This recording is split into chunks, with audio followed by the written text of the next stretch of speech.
Hello à tous. Aujourd'hui avec Pitch Podcast, nous avions envie de vous parler d'orientation. Alors je sais, parler d'orientation dans un contexte plutôt troublé et où l'avenir est incertain, c'est un sujet encore plus compliqué que d'habitude. Mais je vous retrouve avec Carla du compte vocation.co sur Instagram, que je vous invite à aller follow juste avant de commencer cet épisode, qui va vous montrer que finalement on peut allier orientation et inspiration pour véritablement trouver sa voie.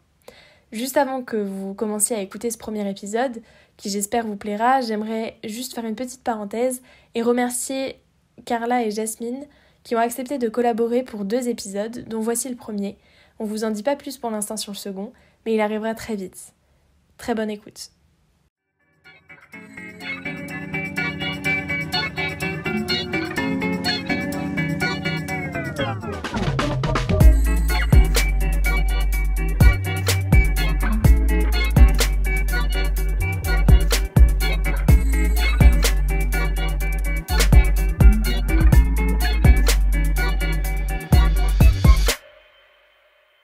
Je suis ravie de t'avoir aujourd'hui et de faire ce premier partenariat entre Vocation et Pitch Podcast. C'est quand même beaucoup trop chouette. Et j'avais envie un petit peu, Carla, du coup, que tu nous parles et que tu te présentes en quelques mots, voilà, pour commencer. Et salut Julia, merci de m'avoir invitée sur le podcast. Moi aussi, je suis ravie d'être avec toi aujourd'hui et d'intervenir sur Pitch Podcast. Donc, pour me présenter rapidement, je m'appelle Carla. J'ai 24 ans, je suis la cofondatrice de Vocation, mais on aura le temps de revenir plus longuement sur ça pendant le podcast. À la base, je viens d'Aix-en-Provence, où j'ai grandi toute ma vie, je suis née là-bas, et je suis arrivée à Paris il y a 7 ans pour faire mes études après mon bac. Et j'ai lancé Vocation directement, enfin d'ailleurs même pas à la sortie, mais pendant mes études. Voilà, je sais pas si tu veux que je rentre plus dans les détails, dis-moi. Ok, c'est hyper cool, surtout de comprendre que tu as lancé Vocation hyper récemment dans ton parcours, quoi. Moi, en fait, j'aimerais avoir un peu plus de précision justement sur ton parcours et celui de Jasmine qui fait aussi partie du projet Vocation et que tu présentes aussi un petit peu, Jasmine, qu'on connaisse un peu les dessous de Vocation, avant que tu nous expliques plus amplement ce que c'est. Du coup, déjà, pour te donner un peu plus de précision sur mon parcours, moi j'ai passé mon bac en 2013 et ensuite après mon bac je savais pas trop ce que je voulais faire, un peu la classique, j'avais des bonnes notes, on m'a dit fais une prépa, j'ai beaucoup hésité avec McGill, partir au Canada et finalement je m'étais dit si j'ai des bonnes prépas parisiennes je vais en prépa. J'ai eu une bonne prépa parisienne qui s'appelle Franklin, une prépa éco, et donc du coup je suis allée à Franklin pendant 2 ans. Et ensuite, j'ai intégré HEC. Parcours très classique dans lequel je me suis pas forcément... du coup, c'est aussi ça qui a amené à la création de Vocation, mais où je me suis pas forcément posé beaucoup de questions sur en fait, est-ce que c'était ce que j'aimais ou est-ce que c'était juste la voie un peu d'excellence et royale pour ensuite m'ouvrir plein de portes. Donc c'est comme ça que j'ai atterri à HEC. Et à HEC, j'ai fait... ma première année très classique. Je suis pas partie à l'étranger, j'ai fait une licence d'histoire de l'art en même temps, donc j'ai fait une double licence à la Sorbonne. C'est génial ça, du coup ça a ajouté un peu de culture et tout à ton parcours en plus, c'est un bon apport je trouve, ça complète. Ouais, c'est ça, c'est un truc qui m'a toujours plu. Malheureusement, donc HEC c'est à Jouy-en-Josas, donc on était sur le campus tout le temps, et la Sorbonne c'était à Paris 4, donc dans le 6e si je dis pas de bêtises, à Port-Royal, et donc du coup c'était hyper dur d'y aller, donc pour être très très honnête, j'ai validé ma licence, mais j'avais peu de possibilités d'aller en cours, c'était un peu frustrant, et du coup en fait j'avais surtout les polis de tous les cours et ça me permettait, c'est sûr, d'avoir un peu de culture G à côté. Mais malheureusement, tu vois, avec le recul, maintenant, j'en retiens pas grand-chose et ça me frustre parce que j'ai toujours aimé ça et j'attendais quand même un peu plus de cette licence. Mais c'était quand même cool d'avoir ça au-delà des cours d'HEC qui sont du coup très management, finance... Un peu plus, donc là, ton parcours, c'est plutôt ça. Et Jasmine, à côté, elle, quel est un peu son parcours et comment elle en est venue un peu à monter ce projet avec toi, Vocation? Ouais, alors Jasmine, elle a fait, du coup, elle est parisienne. Elle est née à Paris, si je dis pas de bêtises, mais en tout cas, elle a fait toute sa scolarité à Paris. Elle a fait sa prépa, pareil, à Paris, à Henri IV. Et ensuite, elle a intégré Vocation, bien sûr, HEC. Et à Vocation, c'était un peu plus tard. Non, elle a intégré HEC. On n'était pas dans la même promo, parce que moi, j'ai fait une double césure, elle a fait une simple césure, mais on se connaissait vite fait, on voyait l'une et l'autre qui était qui. Et c'est vraiment l'année dernière qu'on s'est retrouvés dans la même classe, du coup, en master entrepreneur. Tout de suite, ça a été le gros coup de foudre amical, déjà. Donc dès le début de l'année, dès le 1er septembre, on a commencé à échanger sur pas mal de sujets qui nous tenaient à cœur. On a toujours eu un peu les mêmes problématiques sur lesquelles on se disait on a trop envie d'entreprendre dans ces secteurs-là parce que ça fait sens. Pour nous, au départ, on savait pas si on allait le faire ensemble ou pas, mais on se partageait plein d'articles, on bossait pas mal ensemble et tout. Et au moment où il a fallu un peu faire les groupes, on pourra revenir un peu sur l'organisation de ce master, mais où il a fallu faire les groupes un peu pour lancer des projets, moi ça faisait sens que je devais le faire avec elle et avec personne d'autre. Et donc du coup, c'est comme ça qu'on a lancé Vocation. Ok, et du coup, donc c'est parti de constats un peu communs et de, comme tu disais, de problématiques communes pour lancer un média presque comme Vocation. Enfin, ça a été un peu vous aviez des ressentis un peu personnels et des observations communes en fait pour lancer ça, du coup.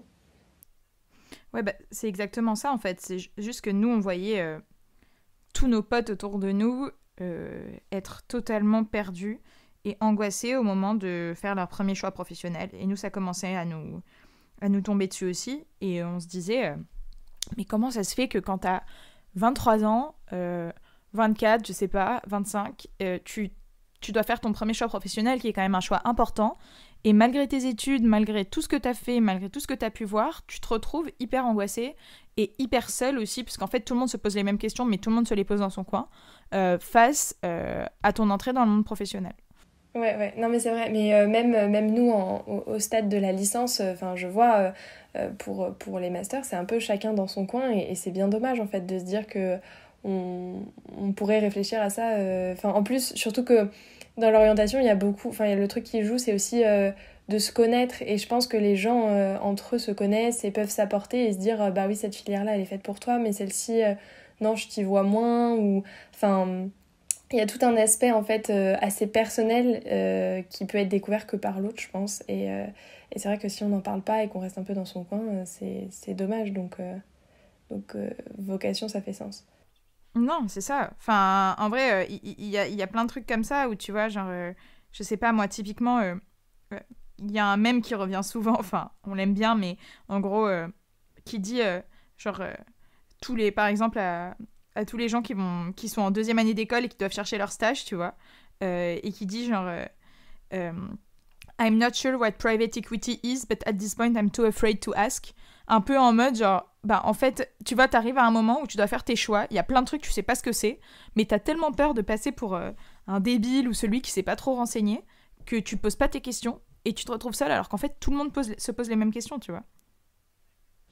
Et puis, il y a pas, sur les médias d'orientation, il n'y a pas l'aspect réseau, en fait. Il n'y a pas l'aspect d'entraide qui peut apparaître sur le compte vocation, enfin, quand vous partagez des offres de stage, quand vous partagez des témoignages.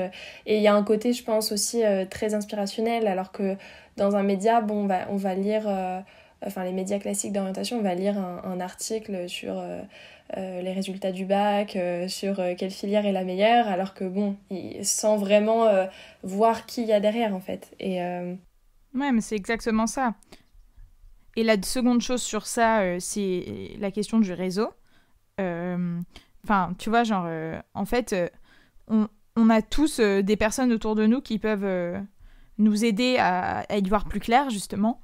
Sauf que quand on les mobilise, autant en faire partager les autres, tu vois, et échanger. Et en fait, aujourd'hui, ce qui manque énormément, c'est une communauté autour de ça, ou en tout cas un endroit où tu sens que tu peux aller poser tes questions, tu vois. Il y a déjà des médias d'orientation, mais ces médias d'orientation, tu peux pas forcément leur parler, tu peux pas forcément donner ton avis dessus, tu peux pas forcément témoigner dessus. Et nous, c'est ça qu'on veut changer. Et donc l'origine du projet, donc c'est ce que tu m'as expliqué, c'était le constat de tes amis autour de toi qui trouvaient pas forcément les bonnes filières pour se diriger, etc., et les bons premiers jobs. Et du coup, c'est comme ça que vous avez créé Vocation. Mais est-ce que, enfin, on en parle depuis le début, et j'espère que les gens commencent à comprendre un petit peu ce qu'est Vocation et ce qu'est la richesse vraiment de ce compte Instagram, mais pas que. Du coup, j'aimerais bien que tu nous expliques un peu plus, en quelques minutes, vraiment le cœur de Vocation, votre proposition de valeur, entre guillemets, si on peut parler en termes un peu plus d'école de commerce. Et sinon, Vocation, voilà, c'est pas que un compte Instagram. Et est-ce que tu peux nous en dire plus aussi sur les différentes plateformes où vous êtes et ce que vous faites? Carrément. Donc, avant de parler de la proposition de valeur, j'ai envie de parler de notre mission. Vraiment, la mission de Vocation, c'est de redonner à la nouvelle génération les cartes en main pour qu'elle soit actrice de son parcours professionnel et de sa carrière. Nous, on croit dur comme fer au fait qu'un travail, une carrière, ça doit pas être juste alimentaire, ça doit pas être quelque chose qui rapporte juste de l'argent, mais ça doit être aussi un lieu où chacun s'épanouit. Donc, il y a plusieurs façons de s'épanouir. On ne veut pas rentrer du tout dans le cliché de il est allé chercher du sens en allant élever des chèvres, je sais pas où, tu vois, c'est pas le but. C'est vrai que quand on pense à ça, quand on pense à sens, en fait, dans un job, vraiment, on se dit, c'est quelqu'un qui est retourné aux sources un peu de la nature, alors que pas du tout, mais... Exactement, mais c'est exactement ça. Et c'est pour ça qu'on n'aime pas trop dire des carrières épanouissantes, parce que c'est pas très bien connoté, ou en tout cas c'est connoté très cliché. Mais c'est vraiment ça en fait. On se dit, le travail, ça doit être un lieu où tu prends plaisir à aller, où tu t'épanouis dans ce que tu fais.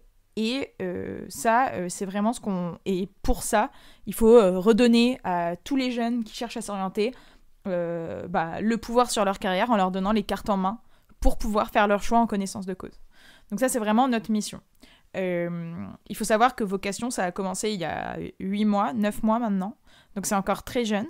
Mais du coup, aujourd'hui, là où on en est, c'est qu'on s'est dit que la première brique pour arriver à ça, c'était de créer un média qui s'appuie sur une communauté. Donc en gros, on a une communauté qui est très active sur Instagram surtout.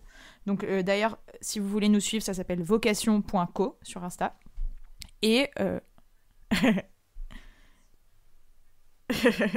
ouais, on est assez actifs, on met beaucoup du nôtre sur le compte Insta parce que on sait que c'est là en fait où on peut échanger avec les personnes de notre communauté et c'est le plus important pour nous. Donc en gros, ce compte Instagram, il sert vraiment de canal d'échange où dès que quelqu'un vient nous poser une question, on répond, où on échange, on poste des témoignages, on poste beaucoup de choses que la communauté crée ou beaucoup de témoignages dans lesquels la communauté elle-même se livre sur ses questions sur le travail. Et ensuite, on a aussi du coup un côté un peu plus média avec un podcast qui sort tous les dimanches. Et donc sur des épisodes en fait où on explore une question du travail. Donc il y a des fois où ça va être, parfois ça va être un actif qui vient nous décrypter son job. Par exemple, c'est quoi faire du venture capital, c'est quoi être planeur stratégique dans une agence de pub, enfin ce genre de trucs.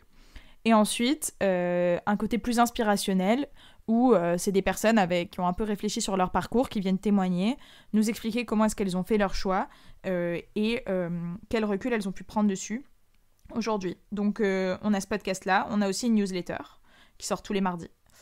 Et on va bientôt avoir un site web grâce à nos super rédacteurs. On a sélectionné 8 rédacteurs qui font partie de la communauté Vocation et qui écrivent des articles du coup pour Vocation qui seront publiés sur un site web qui arrivera je pense dans les prochains mois. C'est génial l'idée du site web et d'avoir des articles aussi en lien. Je trouve que ce qui est bien aussi chez Vocation, c'est que chacun peut trouver un format qui lui plaît en fait.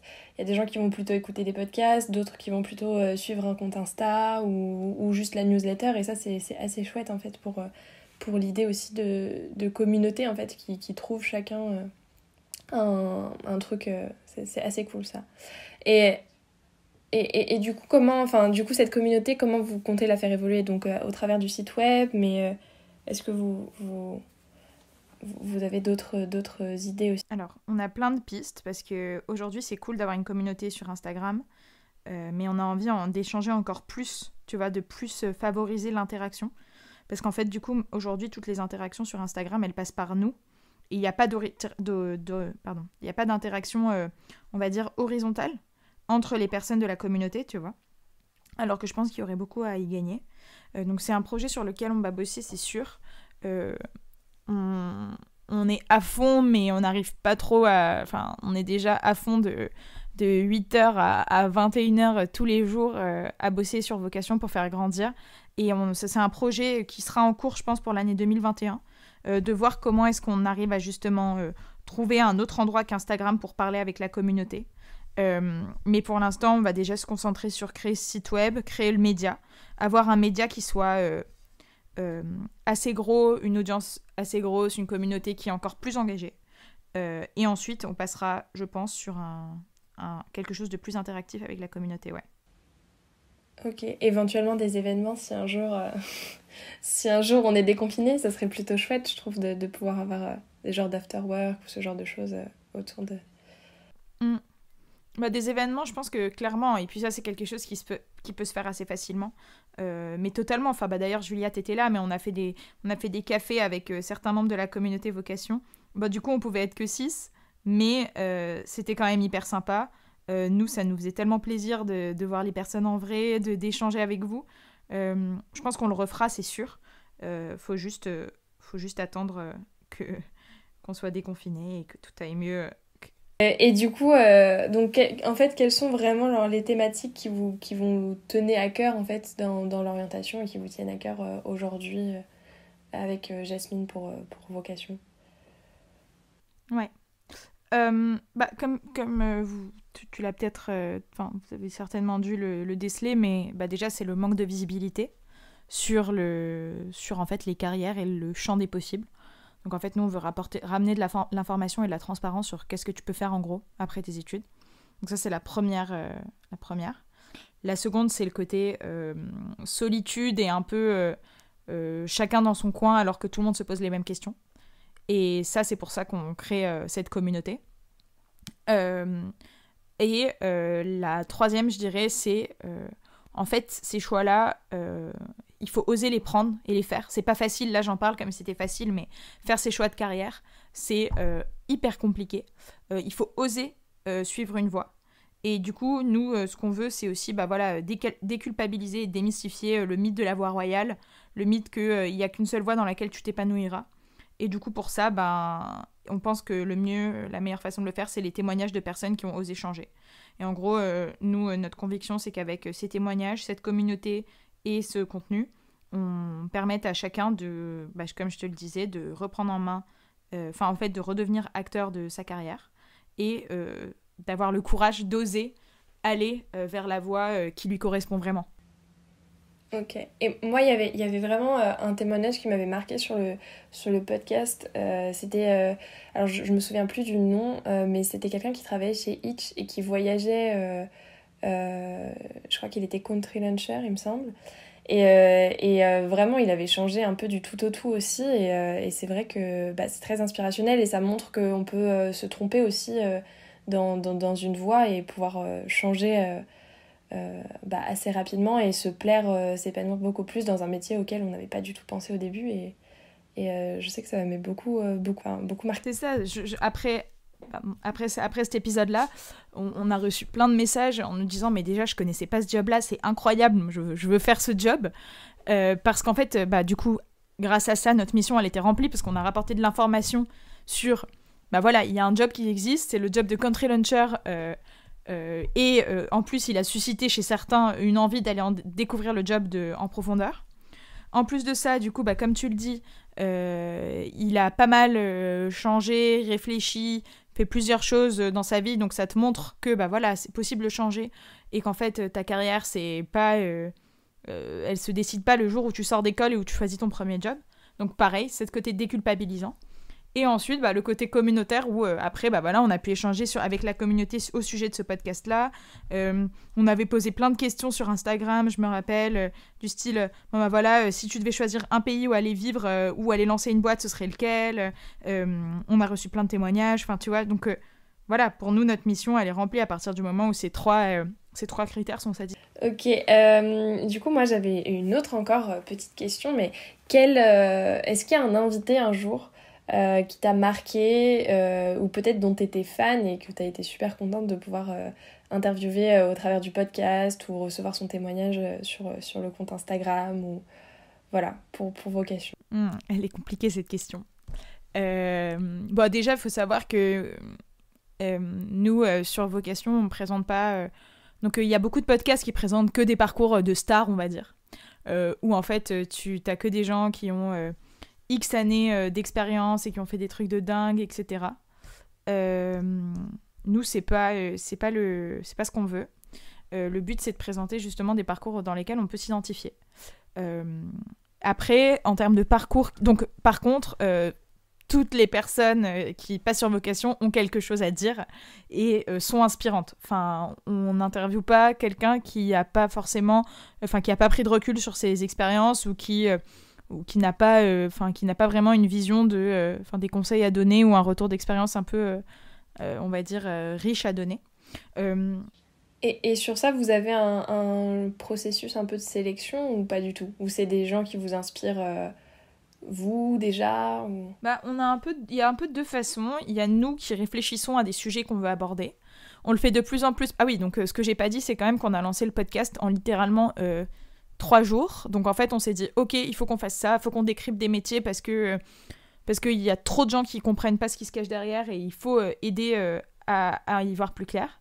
2 jours après, on avait acheté un micro, contacté l'ancien boss de Jasmine qui a été notre première invitée sur Vocation et on lançait le podcast. Donc en fait, on s'est très vite fait un peu dépasser par les événements parce que c'était un truc...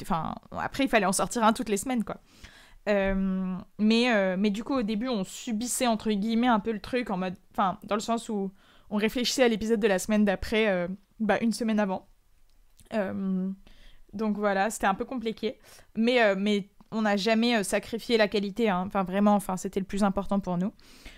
Et maintenant, on prend beaucoup plus de recul sur justement nous. On a toujours plus d'épisodes en réserve.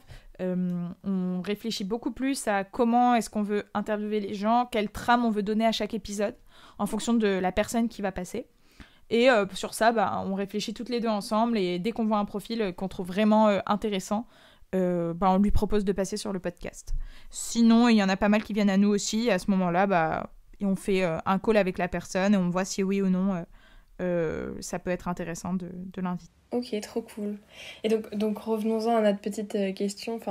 On dérive un peu, mais du coup, est-ce qu'il y a une histoire qui t'a plus marqué, un témoignage ou une personne du coup dont t'étais pas vraiment fan, mais du coup qui t'inspirait Je dirais le podcast avec Sarah Huet.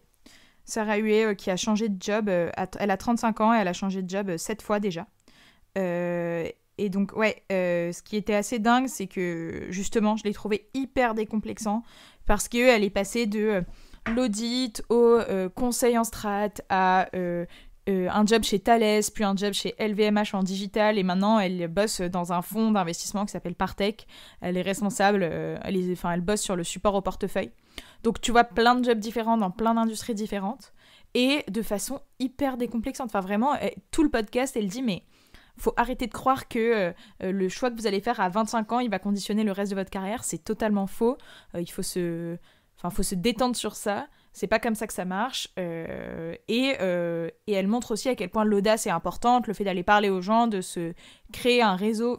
Et par réseau, je parle pas d'un réseau LinkedIn, mais vraiment juste en fait d'aller parler aux gens, d'entretenir des relations. Et du coup, celui-ci, vraiment, s'il y en a un que vous devriez écouter pour commencer, je dirais que c'est celui-là. Voilà, et ensuite on enchaîne avec celui sur Itch et devenir country launcher, parce que c'est cool de pouvoir voyager et de bosser comme ça. Voilà, mais ok, hyper intéressant. Mais c'est sûr que ça aide en fait d'entendre des parcours comme ça qui ont été beaucoup réorientés. Et d'ailleurs, ça fera sûrement l'objet d'un second épisode avec vocation. Enfin, on vous en parlera un petit peu plus, mais sur la réorientation et le fait de ne pas avoir un parcours finalement, comme tu disais tout à l'heure, un parcours royal avec un seul objectif et un seul boulot pour 50 ans de vie. C'est un petit peu... c'est moins courant aujourd'hui, quoi. Et donc une question un peu générale pour finir, enfin, où est-ce que tu vois vocation un peu dans 5 ans? Je sais que c'est des questions qui sont dures, mais... Non, mais on sait que le chemin est encore long, mais on a quand même une idée claire de ce qu'on veut devenir en termes d'ambition. Et notre but, c'est de devenir vraiment la plateforme de référence de la nouvelle génération sur toutes ces questions en fait de carrière et de choix professionnel. Voilà, on pense que ça incarne bien ce qu'on veut faire et ça nous permet d'avoir un objectif hyper moonshot, mais on va se donner les moyens de nos ambitions. Très bien, c'est très cool. Écoute, merci, je te remercie beaucoup pour cet épisode-là. Et puis, je t'invite à nous dire comment on peut rejoindre Vocation et on a vu les différents formats, mais voilà, si tu peux nous dire comment rejoindre cette belle communauté.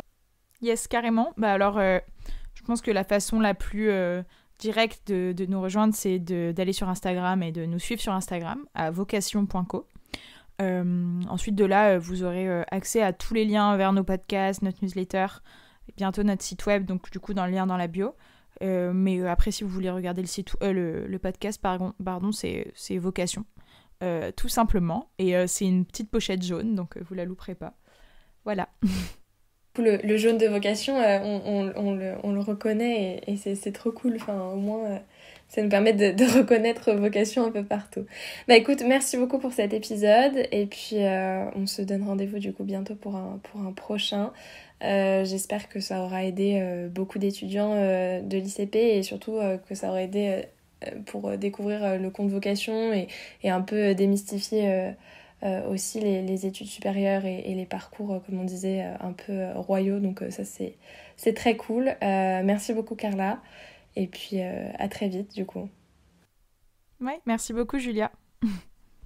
Et oui, c'est encore moi. J'espère que ce premier épisode, en partenariat avec Vocation, vous aura plu. N'hésitez pas à nous faire vos retours et à en parler autour de vous, ça nous aide beaucoup. Et on vous dit à très bientôt.